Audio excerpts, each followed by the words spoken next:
Hey guys, we're the Hard Time Strongman podcast, cheering up a bear class of man. And today we're continuing our expansion of communication with our episode on Morse code. So last time we dug into communication, we talked about tap code. This is along the same lines. This is a way of a very basic way of encoding information. This is tap code's big brother. Yeah. So this was, initially developed, or an early developer of the system was Samuel Morse. And this is a standardized way of encoding text as a sequence of two signal durations called dots and dashes.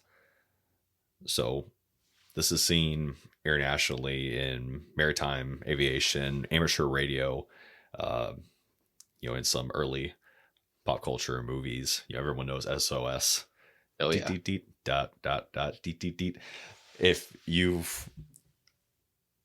I'm pretty sure everyone's heard Morse code. Just it's a very distinct sound, and you may not know what it means or understand it fully, but it is it's been very disseminated just through culture at large. It played a huge role in the early development of actually just transmitting information, because it uses very little energy in order to transmit over a very long distance. I mean, you have guys who are using Morse code across continents talking to people, and once you get proficient in it, you can actually communicate very quickly. It's kind of insane. If you haven't already, go look up one of the videos of like one of those high-speed RTOs, the original RTOs, the radio telegraph operators. This is the old dudes, yeah, going to town on that transmitter, just transmitting Morse code. It is insane. And if you ever listen to that stuff, it is, unless you know Morse code, it is very hard to keep up with that. Oh, it's gibberish, man. I just remember this old dude just sitting, and he had like the legit tapper just on his desk. Yeah. He was just drinking, just like freaking going to town. It was insane. Oh yeah. But it is still seen today. Obviously, it's not as prevalent. We're in the digital age. We can send out a lot of information, quickly and without a lot of energy draw. But back in the day, this was the gold standard. Yes, and it was used a lot in in the services. Aviation, like I said, maritime. With the navies, it's a really interesting system, because so we talked about tap code and how that could be used person to person. It could be used over a decent distance, in like POW camps and that sort of thing. But Morse code, you're relying on either the sound, because you have to be able to differentiate between the dot and the dash, so the different length of the report, and you're relying on light. You have like the shutter system for for those high beams that they had on Navy vessels. But I don't know, man. It's something that I haven't learned how to do yet. I'm trying to learn right now. One of the links that we'll give you guys in the in the IG post and in the description of everything is to something called Morse Mania. It's a game on your phone, but it's a lot. And that's one of the drawbacks I heard, in researching this, is a steep learning curve. It is. And it's been almost 20 years since I've last even had to remotely use it. So even now, like if I try to listen to it, I'm just going to be like, yeah, man, I need somebody else can you slow that down? I need somebody else to translate this for me. But yeah, I mean, like you said, this has been in use since, actually 1838. Samuel Morse and his buddy, what was his buddy? Alfred Vail.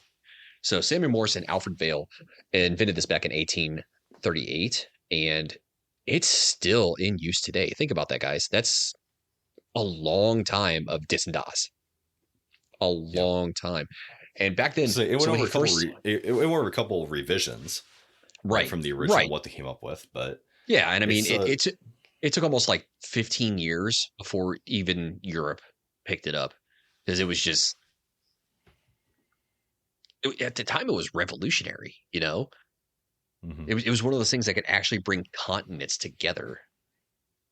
Like you could get, because before we were relying on messengers, Pony Express. like letters, and now we Well, I could mean, just instantly reach it, out it was and able to utilize talk to the people. telegraph just like Right. in to an insane degree. And Yeah. something also that I read while researching is kind of funny because um, the transcription device that they had for it. So when it would come in, it would, uh, depending on the electrical signal, it would tap a sheet of paper that Right. would transcribe on it. But the guys that would transcribe and everything got an ear for it, Mm-hmm. so they wouldn't even read the paper anymore because they heard the sound of it hitting the Mm-hmm. paper, and they were Yep. able to translate before the guys who were actually reading it could write it down. I mean, Right. it's pretty insane. And then like we're talking about, you have guys on amateur radio who are just listening to the tones and Yeah. just speedrunning this crap. It's insanity. Right. And I mean, aside from like a minor update back in the late 30s, the International Morse Code has not changed at all since its inception. So we've gone, I mean, we're going on almost 200 years of Morse code Right. without really anything changing. So we went from Pony Express, Morse code to now we have freaking like instantaneous text messaging and like chatting apps all over the place, like Well, I was gonna WhatsApp. say just the amount of information that we can send now is Yeah, it is insane. like Like actual I could send images. you, I could send you War and Peace right now through this chat room, and But I you'd mean, get I'm it. watching a video, like I'm talking to you. I can see you Mm-hmm. talking in real time, hearing Yep, you in real time. I mean, it would have been completely unheard of absolutely. back then. Yeah. So Oh yeah. yeah, like you said, for the time, absolutely insane. And we wouldn't have what we have now, without Yeah. that foundation. Right. So Right. pretty cool. Something. So when they were setting, when they were, laying this foundation, right, for this mode of communication, it had certain rules. So there were standardized timing and spacing rules. This podcast is sponsored by Blackbeard Firestarter. Blackbeard Firestarter has been our first choice in Firestarter since they introduced their Firestarter rope years ago. Blackbeard offers their fire starters, their fire plugs, arc lighters, ferro rods, stormproof matches, everything you need to get a fire started. Their products are made right here in the US, wind and waterproof, have an insane burn time. They're basically dummy proof. And to help you out, Blackbeard let us cherry pick from their store everything that we want, everything that we thought you needed to get a fire started, and we call it our Hard Time Strong Men Fire Kit. On top of that, they're also offering a 15% discount on anything in their store when you enter code STRONGMEN at checkout. We can't recommend Blackbeard enough. They stand behind their products, and so do we. Be sure to check them out at blackbeardfire.com and on Instagram at blackbeardfire. And as always, stay in the fight. Stay in the fight. And now a word from our newest sponsor, Granite Rifle Group. Granite Rifle Group is a precision rifle company owned and operated by a USMC veteran. You've probably heard him on our show. Granite offers turnkey rifle solutions built around your field use with plug and play upgrades available to tailor your rifle for your specific needs. GRG offers simple rifle kits or complete custom builds available to suit every need, from the weekend target shooter or hunter to the long range precision rifleman.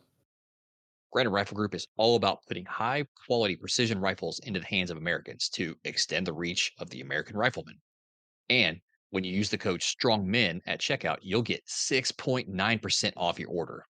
Nice. Nice. Check them out at graniteriflegroup.com or find them on Instagram at granite underscore rifle underscore group underscore LLC. And as always, stay in the fight. Stay in the fight. It's so dots and dashes, dits and das, same thing. But the standard for this, so because the actual length of time for one dot or the dot, can vary from person to person in a conversation based off their skill level, the signal strength, what they're using. Whatever conversation that you are in, that is the standard unit of measurement. So one dot is the standard for that conversation. Now, a dash, the long tone, is 3 times the length of a dot. So dot, dot. each dot or dash is transmitted followed by a space, and that silence is equal to the length of one dot. Mm-hmm. And then letters are followed by periods of silence equal to 3 dots or one dash. And once you're done with a word, that's 7 dots. So sounds complicated, but when you're in this and you're learning and you're communicating with people, it's, you're not like counting spaces, right? It's more intuitive when you're actually in it and communicating with people. Yeah. But that was really interesting to me that was the unit of measurement, because it's not like this is going slow. Like when those RTOs that are actually know what they're doing, like they're flying. I mean, and to think that not just going auditory, but guys that are actually transmitting light. So like with the shutters on not high beams, but the like the floodlights that they have, like, so just the amount of information that we can process Mm-hmm. and transcribe in real time is really interesting.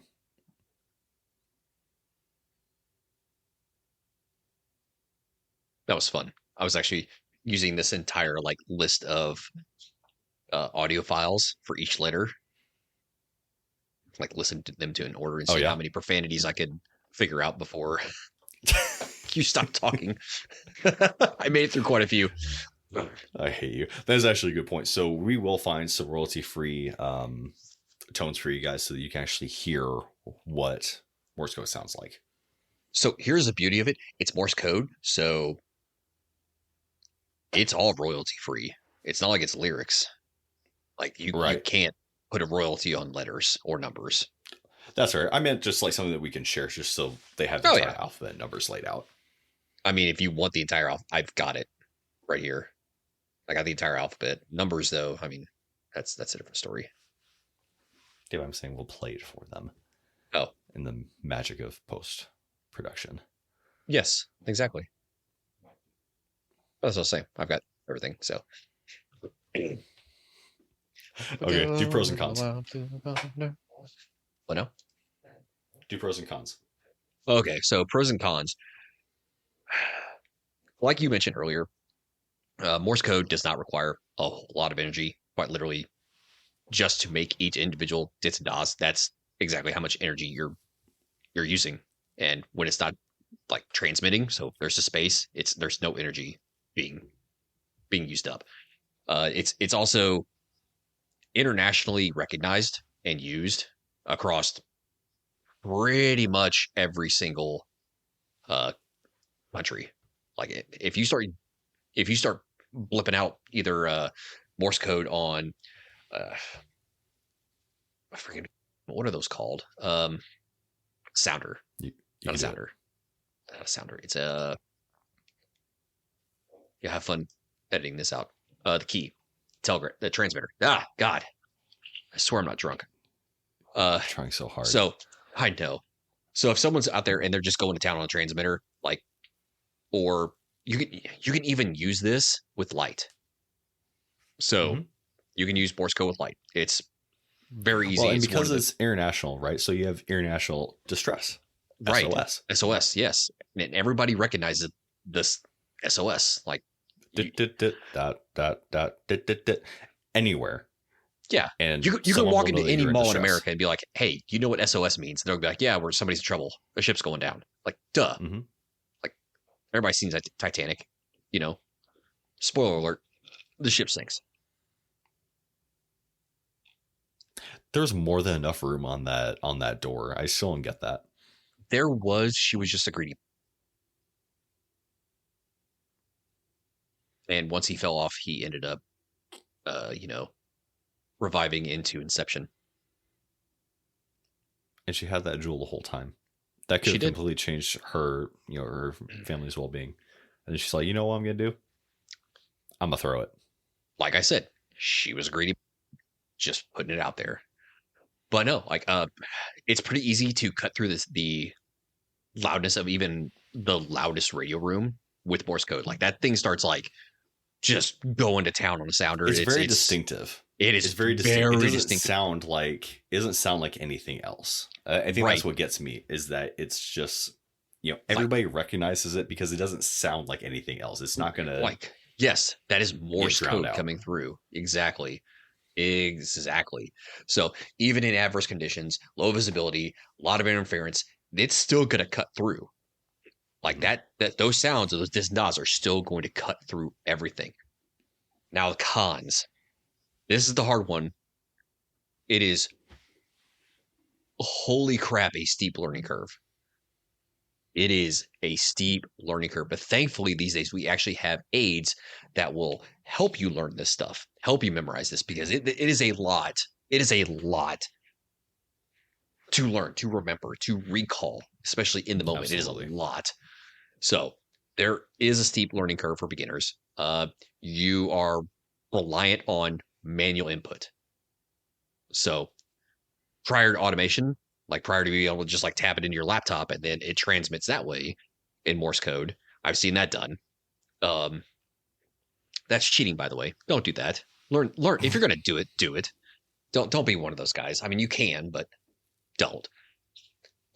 Prior to automation, like you literally had to, like we talked about earlier, look up those old guys just going to town, like earpiece to their Mhm. ear, and they're just like on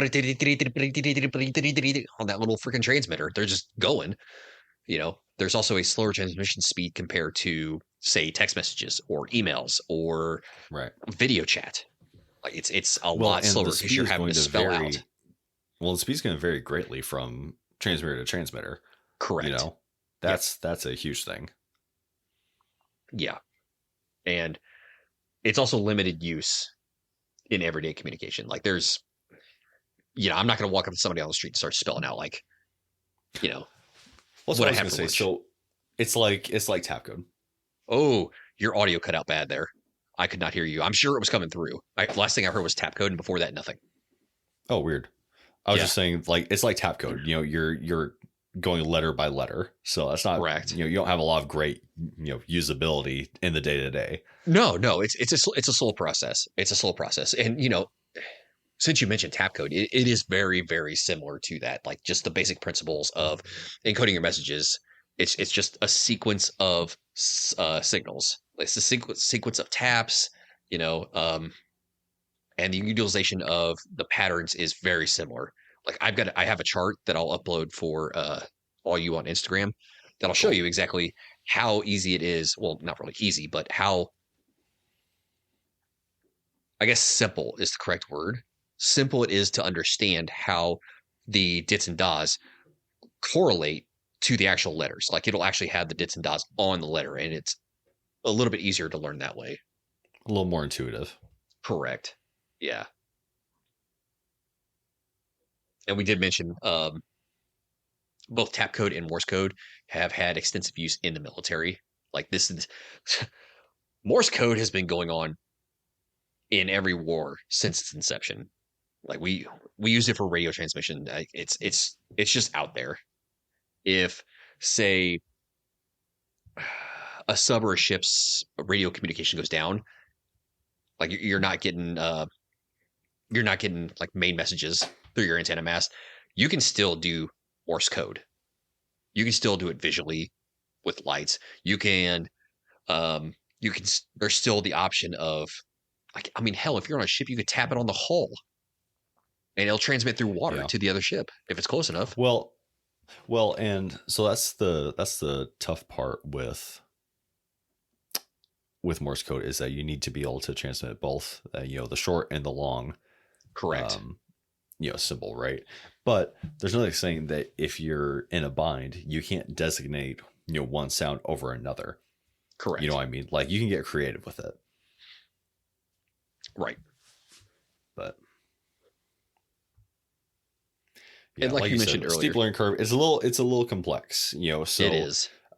like tap code, if you're using this you know as a relied upon means of communication, you're going to have pro words, you're going to have different abbreviations or Hmm. things that make transmitting easier, because going letter by letter, word by word, takes forever. Oh yeah. So I mean, it's very much like, you know, oh God, what do we even call that? When somebody writes like TY in text messages or I know what you're LOL. talking about. Abbreviations. Yeah, Abbreviations. Yeah. Yeah. So Morse code still has abbreviations. Like people will type out TY for thank you, PSE for please, stuff like that. There's universal letter combinations, abbreviations that people understand as this because it is a pain in the butt, like you said, to type out the entire word. Yeah. OM on the move, WC will comply, general stuff. RGR Roger. Right. I mean, just things that, whatever group, whatever you're working with, you'll have to set up your own SOPs, right? But that's part of the whole communicating with people, working with people, community. We'll keep being the dead horse till something changes. Right. I mean, it hasn't in almost 200 years, so I doubt it's going to change now. Yeah. But did you have anything else on this, man? I know it was a short episode, but no, this is not really. This is something where we aren't going to be able to teach you in one episode just because it is a tough sell learning Morse code. And honestly, this isn't something that we could really teach you over audio like this. It does require you to actually go and like visually look and get involved with it and actually have a tactile like learning lesson with this. Like you can sit here and tap it on the desk or you can tap it on somebody's shoulder or something, but like you're literally going to have to learn this on your own. Right. But like you said, we have a lot of references that we're going to be listing. We have a lot of resources that we're going to be adding, not just to the IG, but we're going to start uploading to the Patreon, to the Discord, to the Substack. So just trying to get this information out there so that more people can get in on it. But right. Until next time, guys, for the Hard Time Strongman podcast, talking about Morse code today and cheering up a bear class of man. Stay in the fight. Stay in the fight.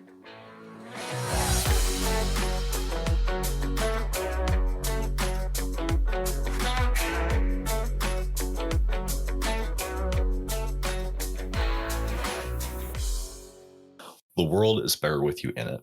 If you're feeling suicidal or if you're in crisis, dial 988 or reach out at 988lifeline.org to get help. Someone's always on the line. So if you need a lifeline, remember 988. Stay in the fight. Stay in the fight.